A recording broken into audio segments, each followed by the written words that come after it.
I'm Duncan Ferguson and you're watching Toffee TV. Welcome to Toffee TV. This is the final word, and yes, we get to talk about a win in the Premier League. It doesn't seem 5 minutes ago that we were talking about beating Newcastle. It's literally my favourite thing to talk about. I have got a cold. I'm going to let Baz talk. I can't believe the last time he was sat here talking about a Premier League win. The badges were the other way round, but the result was exactly the same. They were. Yeah, great. You don't look very well today, mate. It's all right. It's okay. You know, you'll get through it. I'll get through it. Because we've won. You're full Everton garbed up. I've even put a bit of Everton garb on today because we won, lid. But I feel like it's only right to represent. It was represent. It was good. Isn't it? It was good. It was good. It was good. It was nice. It was just a nice. It was nice to watch a game of football that you didn't feel completely petrified for the entire time you were there. It was nice to watch a game of football that felt like not only it was being controlled, but it was being controlled in the right way without sort of leaving the back door wide open all the time. So I said this last night. I said this on my reaction video where it was like, Baz might think slightly different. Apart from a little bit of a spell in the second half for about 10, 15 minutes, where I felt it was because of nerves more than anything else, but getting over that line by everyone, with the players and the fans. But apart from that, I thought we did okay. So let's start with obviously the team. Joel was in the team because of an injury to Tim Howard.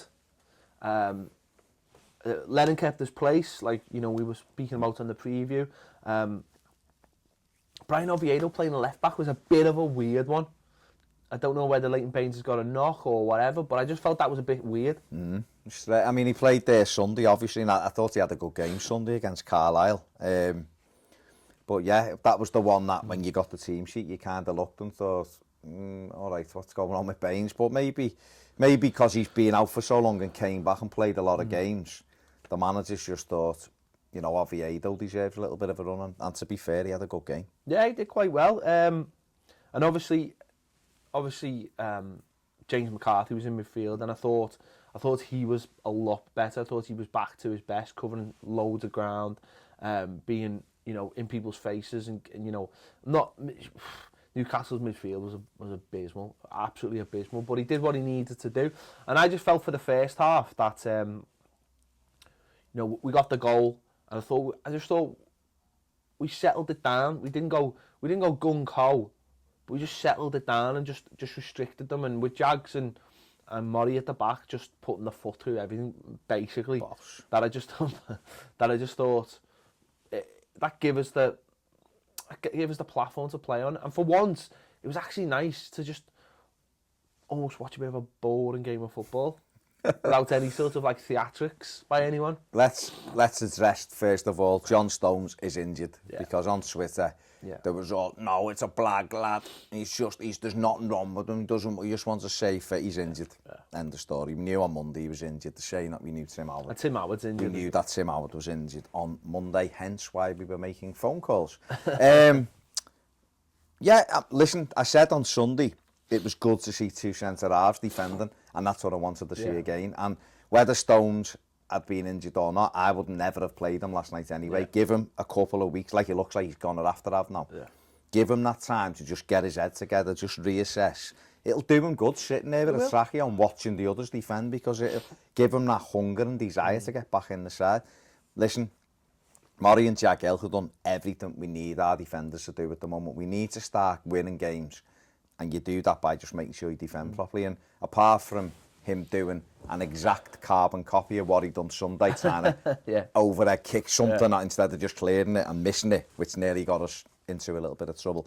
I thought they'd done okay, the pair of them. They were nice and solid. Yes, Newcastle weren't very good, but you've still can only beat what's in front of you. And let's be honest, there's been games this season, quite recently, when Everton haven't beaten what's in front of them when they should have done. So, I think you're right about James McCarthy. He looked more like he did in his first season. Last night he was everywhere. He was being a bit snide. I think Bezic might have, watching Bezic might have rubbed off on him a little bit, but he got around that pitch really well. And I thought they just looked a better shape to the side last night. You know, and I thought Aaron Lennon was very, very good. Yeah, he was back to. I mean, obviously he was good on Sunday, but he was back to what we've seen of him last season. You know, almost identically. You know, beating Newcastle 3-0 and winning a penalty and stuff.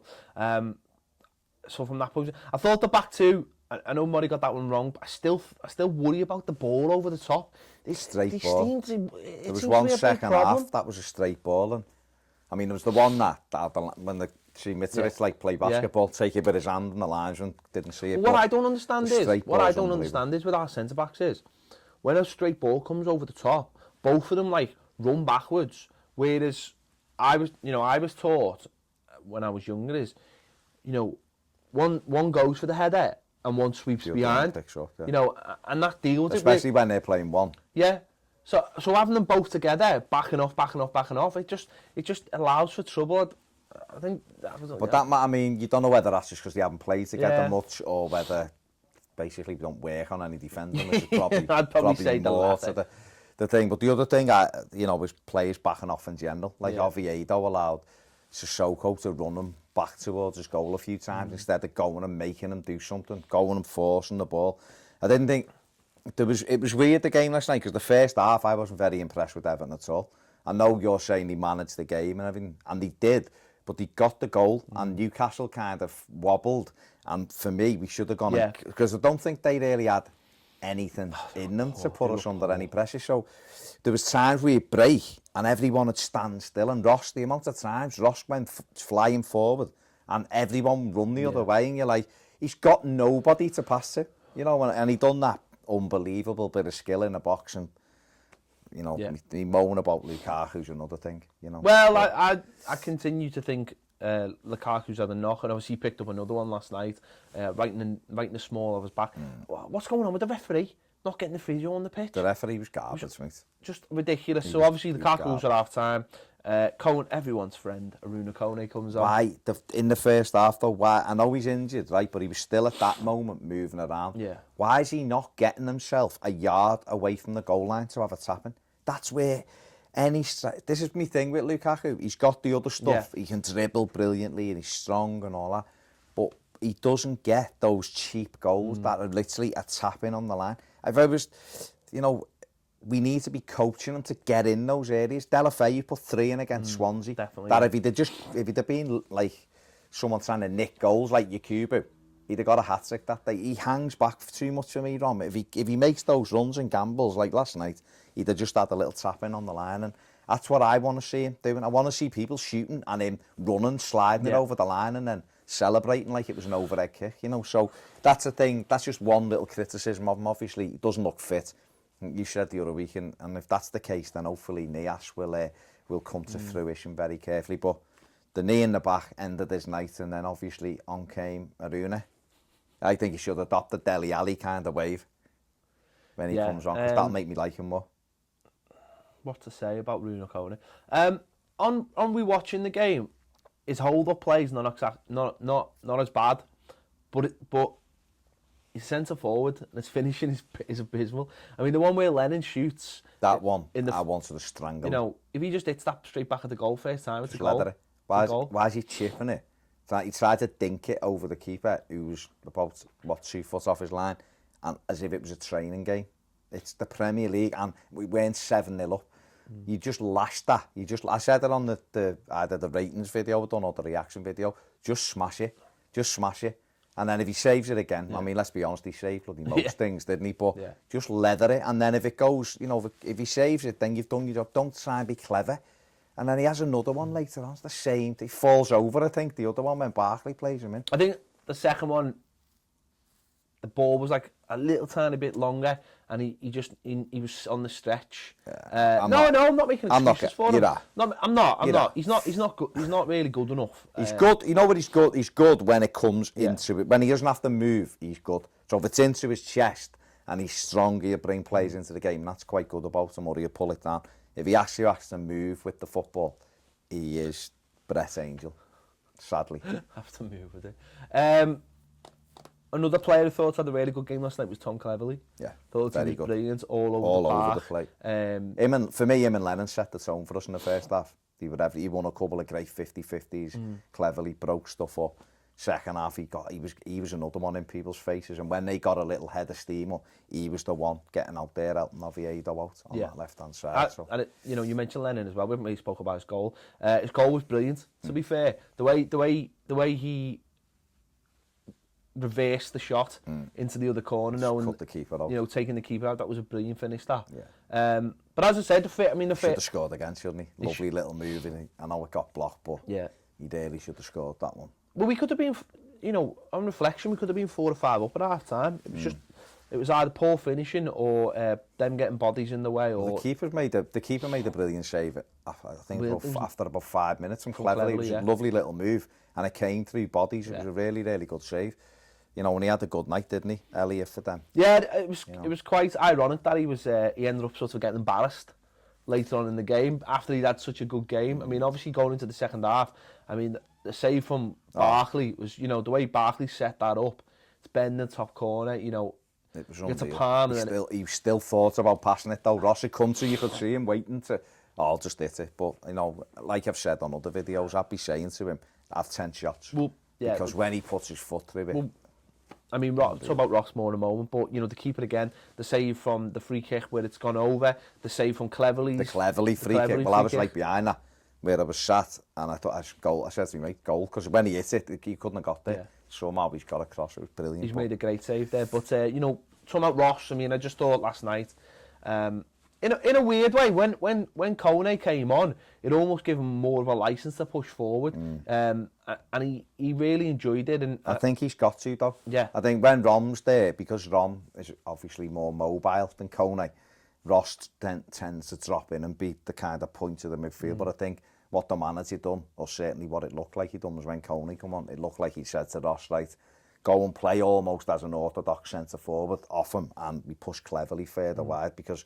Ross wasn't even chasing back really, whereas he was in the first half. So I think you're right, it allowed him to go closer. But he just had the whole of that centre of the park, didn't he? Right down the middle, he was getting on everything. Brilliant. You know, and when you look at the difference between him and Shelby, like night and day. Shelby wasn't bothered, didn't look so disinterested for a player who's been at a club for like 2 weeks. Yeah, just gone there. Couldn't care less, just didn't look like he could care less.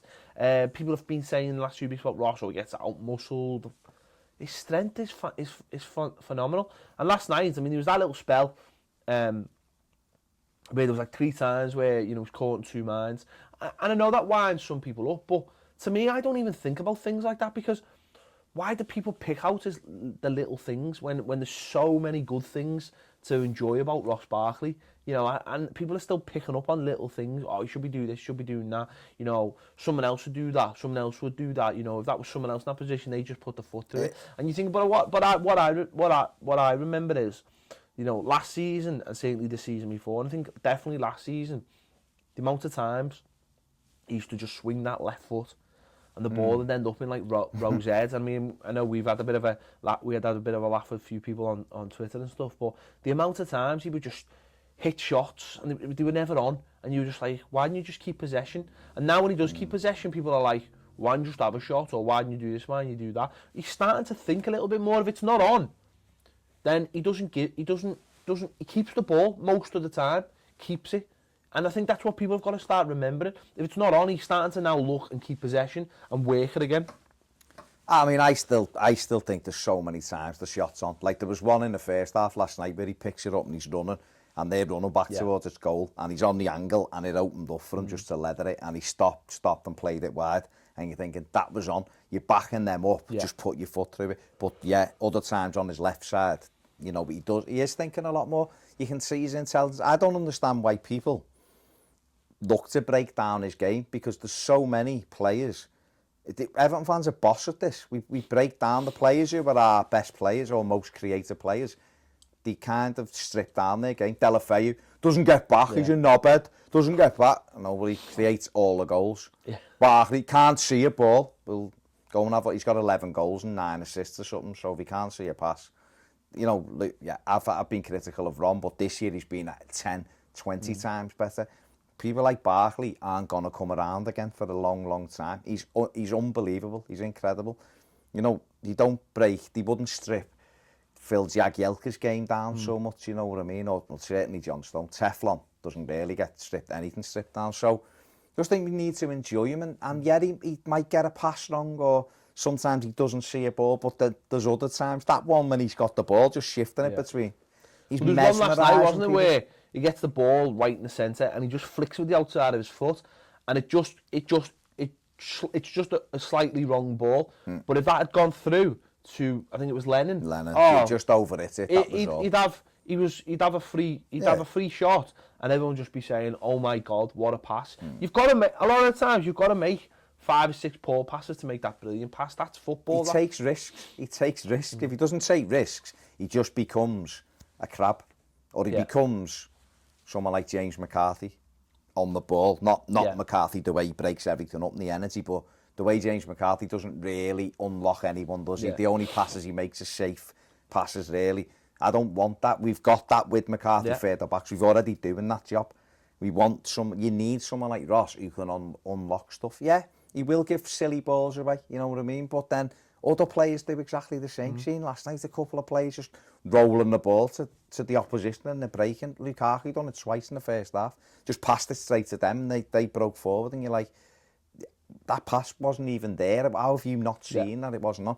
Ross will make them mistakes. He's going to take risks, but this is why, his 100th game in the Premier League last night. He's just fantastic. It's a privilege to watch him. And he doesn't go hiding either. I mean, he wants it all the time. I've seen someone, again on Twitter, someone was saying you can't make him the captain, he's blah, it's too much pressure. They don't understand what the point we're trying to make with him being captain. Not saying he's going to turn into Roy Keane. People go, he's not that type of player. He's not that type of player to do what? I don't hear Phil Jagielka anywhere. And yet he's been a captain. Gareth Barry, I don't hear him. He doesn't chase referees around the pitch. Just plays. Yeah. What we're talking about Ross is just let him, give him the armband. You see when he scored the penalty, what did he do? Run over with the badge. Yeah, players can do it, but he run over. He's an Evertonian. Give him the armband and let him just play the game. I don't think, like you said the other day, that armband really it's nothing. It means nothing. Ceremonial. Exactly. The rest of it is in the dressing room, and it's people grabbing each other and going, and have a go today, you. I don't see anyone doing it on the pitch, so we may as well let him do it with the football, be our captain with the football.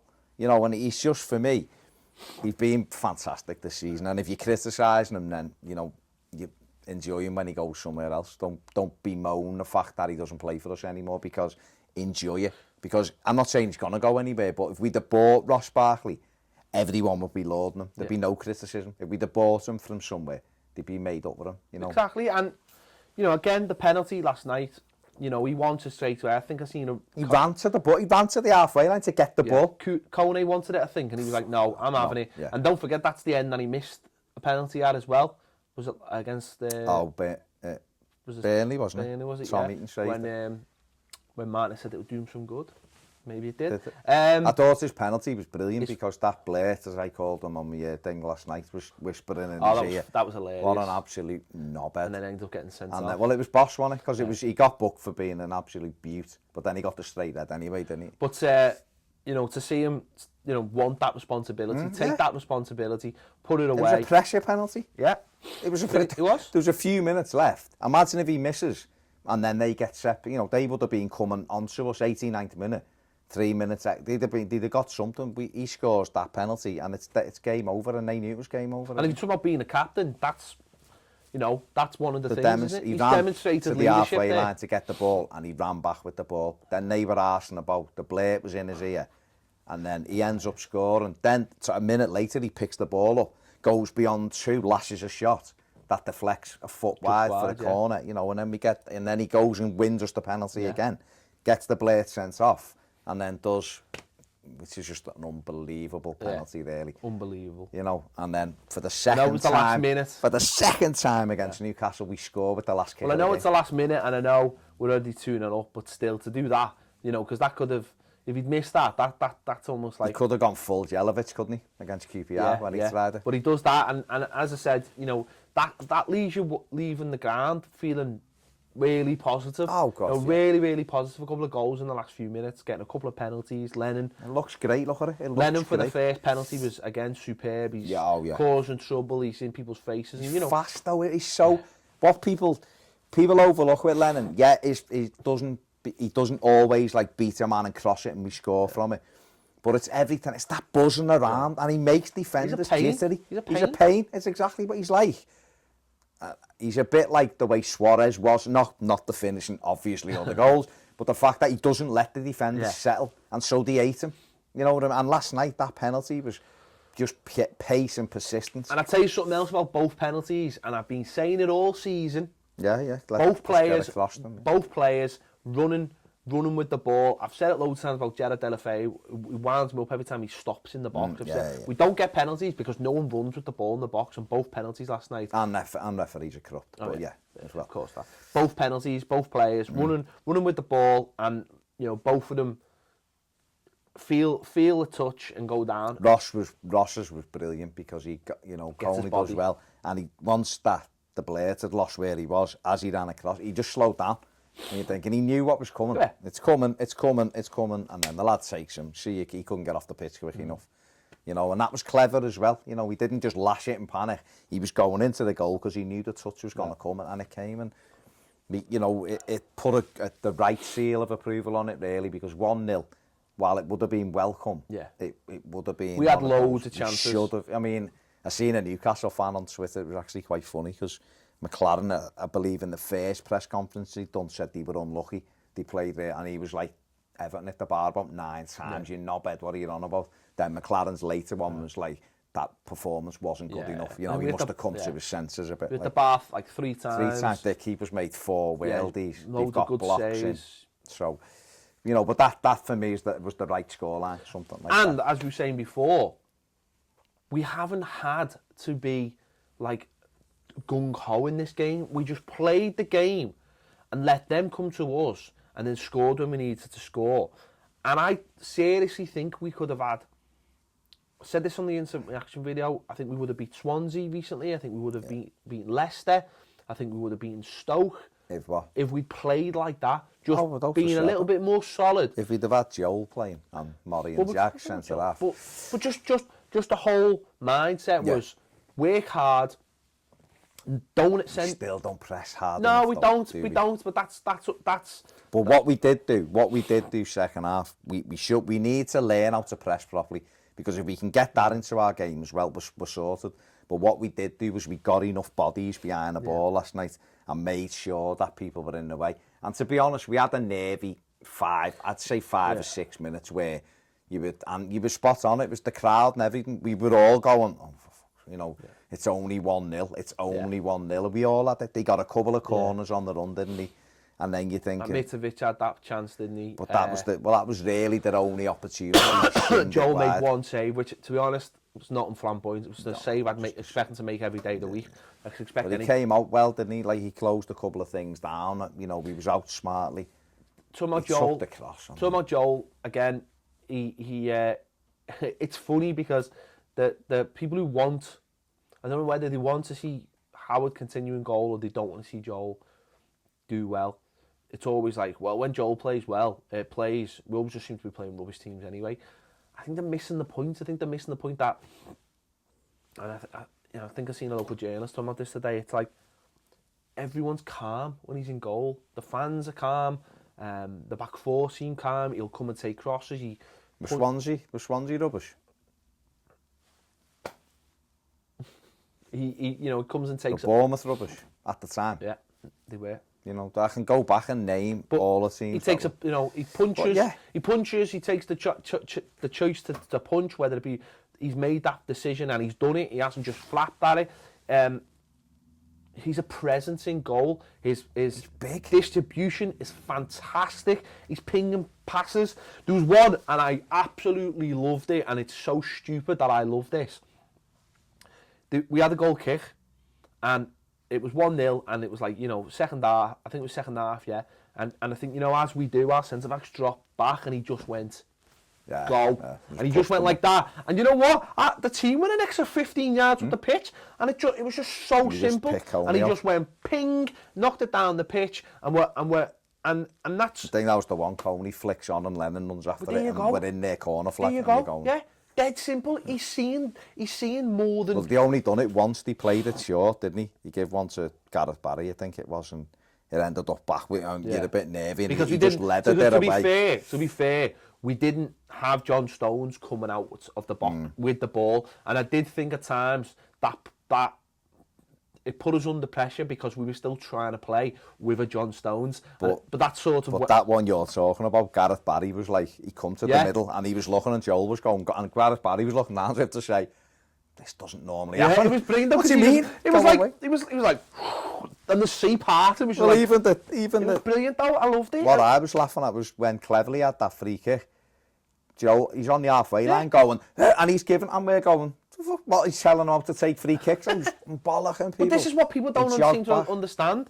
His distribution is fantastic. Again, Ping throws it to Kone. Kone's away down the left. You know, he's a calmer influence. He's shouting all the time. He's talking. There was one where the corner didn't get dealt with. They took it quick, and he came out and he was going, what are you doing? What are you doing? He had to go with Oviedo because he'd switched off. And you never see that from Howard, ever. You never ever see it. No, but he just goes up and whacks people on the arse, Howard. You never ever see that. But the thing, and it is, listen, we have championed Joel for a long time, of course we have, and people be convinced or they won't, and that's fine as well.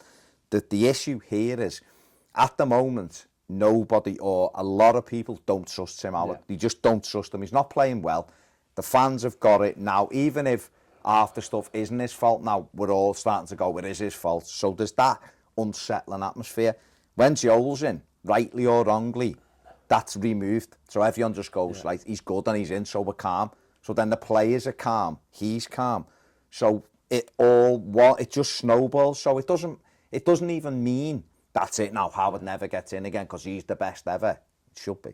But it just means at this moment in time, everyone is trusting Joel, so that helps the team, and that's what it's about. The manager has got to get a grip. There's one less fume factor. Exactly. So and it just happens to be a feckin' major fume factor because it's the defence. It is. It's the most at the moment. Our biggest Achilles heel is our defence. And there was a couple of times last night where he came for it, and people actually got in the way of him, and I think they need to start learning that. They need to. Probably not used to a goalie coming for it. Well, that's it. There was one where James McCarthy headed it away, and he was coming for it.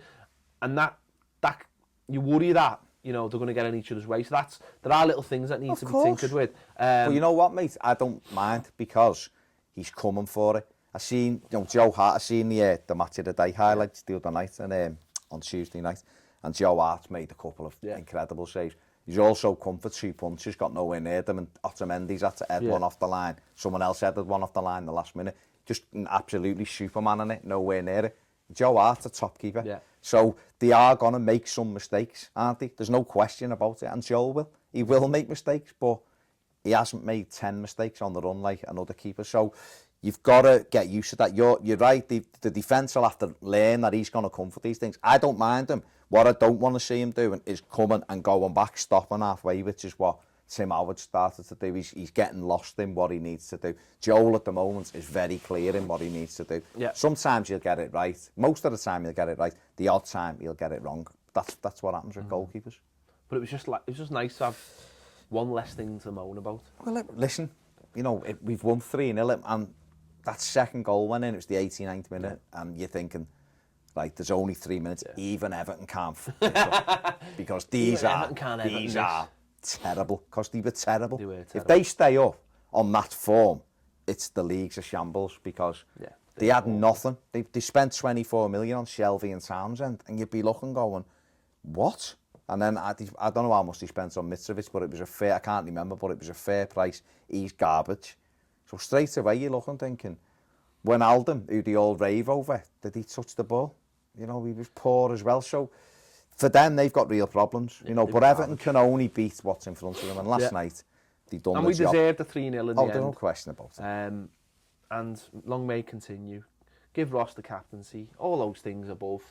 Start loading him. Start loading Ross, please. Start loving him. Yeah. Because if you don't love Ross Barkley, you may as well not go to match because there's not going to be anyone we get that you're going to like. If you're one of those people that just...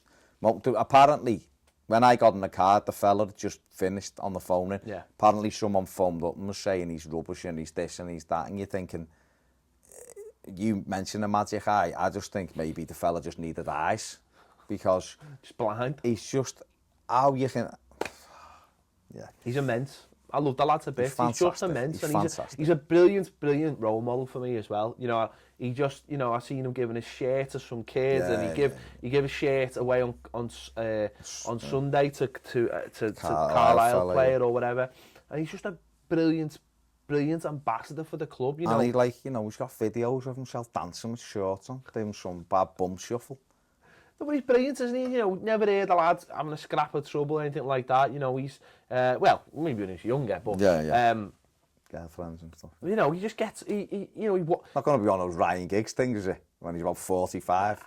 No, but you just... No, he's great, yeah. He's got his head down, and he wants to be... you can tell he wants to be Everton's like best ever player. You can tell he wants that. He wants it, but there's no edge to him. There's no arrogance to him. You know, you see him afterwards in the press conference, in the interview on Sky. You know, and he's basically just like an excited kid. But he is. It's a lot of it's like he's going through the media. What he's been taught media-wise. It's all like just talk about the game and be settled and just go over the same things. The pair of them sounded as though they needed like a good menthol session. The pair of them, do you hear them? The pair of them, him and Lennon.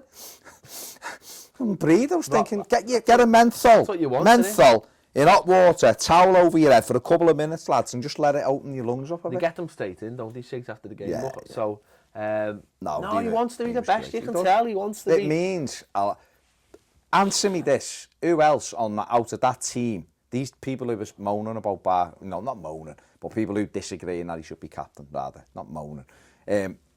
Who else would you say that it means as much to as Barkley out of that team? Because I honestly can't think of anyone. I'm not saying players don't give their all, but to me, he just loves it, and I don't want to compare him to the babysitter, but that kind of thing where it meant more to him when he scored. It was like, used to be like Duncan, when Duncan Ferguson had scored. As a fan, it meant more than Tim when Cahill Gareth Farrelly scored. Do you know what I mean? Or when Tim Cahill scored, you could see it meant more than when like Marcus Bent scored, whenever that was. But you know what I mean? That kind of thing. And it's like that with Ross when he scores. You know, he's giving it all that. And I don't think he's doing it like, I don't think he'd go to City and go like that with the City badge. I think he's doing it because he genuinely loves Everton. You know, and that for me, like you've said, he's a role model. And he should be the captain. And Martinez kind of hinted last night. He hinted at a few things last night. Definitely, I honestly believe he's been watching us. Definitely watches because he said Joe and number one in the same sentence. And then he said Ross is showing he's a leader now. He's a leader. And you know what leaders do? They wear those lovely shiny armbands and they win you Premier League football matches. And that's what Ross Barkley is. There you go. Can't say it any better myself. Just like, in the comments, Roberto, just leave us a comment. Drop us a comment. Just leave something in there. Just go on and just go. Even if it's in Spanish, we'll translate. Google Translate will sort it. Right. And please say centre half in it as well, then we'll know it's you. Tell us your thoughts about this game in the comments, like so many you already have on the instant reaction videos. I know we keep banging the drum for certain things, but, get those things right. Oh, wait, Luke John, that Barkley bit was for you, by the way. There you go. Okay. It wasn't the compilation he asked for, though, was it? Well, I don't know how we can have compilations. Lord Hibbo's doing that. Okay. So he's sorted it. Yeah. In the comments, tell us your thoughts in the comments about all these things. Does Joel stay in? And what happens? What happens if Tim gets fit and he finds himself back in the net? Will it be like fume factor? Just shoot him. Will it be like but it's like DEFCON 5, 4, 3, 2, 1. It's like fume factor. For me, just before I know we're wrapping up, but if he puts him back in after something like that, then I seriously will sit here and think that he's definitely one step away from putting the undies on his head and the pencils up his nose. I will, honestly, because it's ridiculous. Right, don't forget to subscribe. We're not that far from 7,000. The season goal was 5 and we're nearly at 7. Come on, get us there, get us over the line. We're on Twitter as well, it's at Toffee TV 1. We're on Facebook, it's facebook.com, Toffee TV EFC. We're on Instagram as well. Started using Instagram, loads more. Instagram? I even got the password today. Got the video, Toffee TV 1 on Instagram, loads of pictures and videos on there as well. Basically because when you put videos on there, they don't ban you. Yet. yet. All those things and more. Just the whole shebang. Look at the website as well. It's Go on amazing. the website, toffeetv.net. Like Skynet, only .net. And without robots trying to kill you. Right, we'll see you soon on Toffee TV.